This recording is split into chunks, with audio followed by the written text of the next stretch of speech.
இன்றைக்கி சின்ன குழந்தைகளோட பிரேக்ஃபாஸ்ட் தான் பார்க்க போகிறோம்.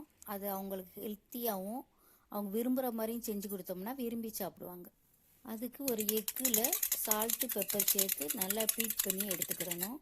ஒரு குழிப்பணியார சட்டியில் அதில் கொஞ்சம் எண்ணெய் அப்ளை பண்ணிக்கோங்க. குழியிலலாம் அதில் நம்ம வெஜிடபிள் தான் சேர்க்க போகிறோம். அதுக்கு நான் கேபேஜி அந்த பணியார சட்டி குழியிலலாம் நிரப்பிக்கிறேன்.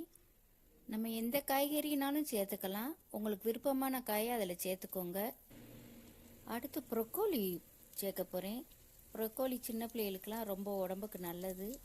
அதனால் அது சேர்த்தோம்னா அவங்களுக்கு இம்யூனிட்டி பவர் நல்லாயிருக்கும். அதான் கேரட்டும் பச்சை மிளகாவும் சேர்க்குறேன்.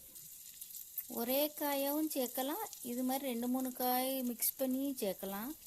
அவங்க பிள்ளைகளுக்கு எது விரும்புவாங்களோ அதுக்கேற்ற மாதிரி நீங்கள் செஞ்சுக்கோங்க.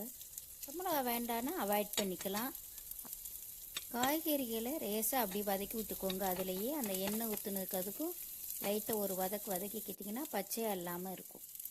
அடுத்து அதில் நம்ம எக்கு சேர்க்க வேண்டியதான்.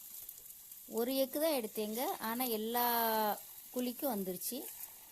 நீங்கள் அப்படி எக்கு பத்தலைன்னா இன்னொரு எக்கு சேர்த்துக்கலாம்.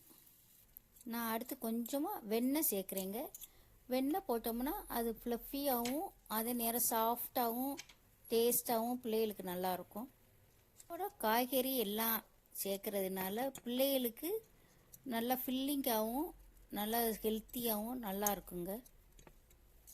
ஒரு மூடி போட்டு 2 நிமிஷம் லோலே வச்சு இது வேக வச்சுக்கோங்க.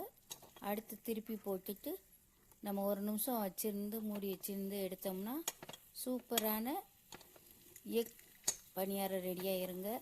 ஸ்கூல் போகிற அவசரத்துக்கு நமக்கு செய்யவும் ஈஸியாக இருக்குங்க, அவங்க சாப்பிடவும் ஈஸியாக இருக்குங்க, அவங்க ஹெல்த்தியாகவும் கொடுத்த மாதிரி இருக்குங்க. அதனால தான் இது ஈஸி டிஃபன். இந்த வீடியோ பிடிச்சிருந்தா லைக் பண்ணுங்கள், ஷேர் பண்ணுங்கள், சப்ஸ்கிரைப் பண்ணிடுங்க நம்ம சேனலை. இதுக்கு தொட்டுக்கிறதுக்கு டொமேட்டோ கெச்சப் வச்சுக்கிட்டிங்கன்னா பிள்ளைய விரும்பி தொட்டு சாப்பிட்டுக்குருவாங்க. இது ரைஸுக்கும் சைடிஷாக வச்சு சாப்பிட்டா ரொம்ப நல்லா இருக்குங்க. நீங்கள் ட்ரை பண்ணி பாருங்கங்க.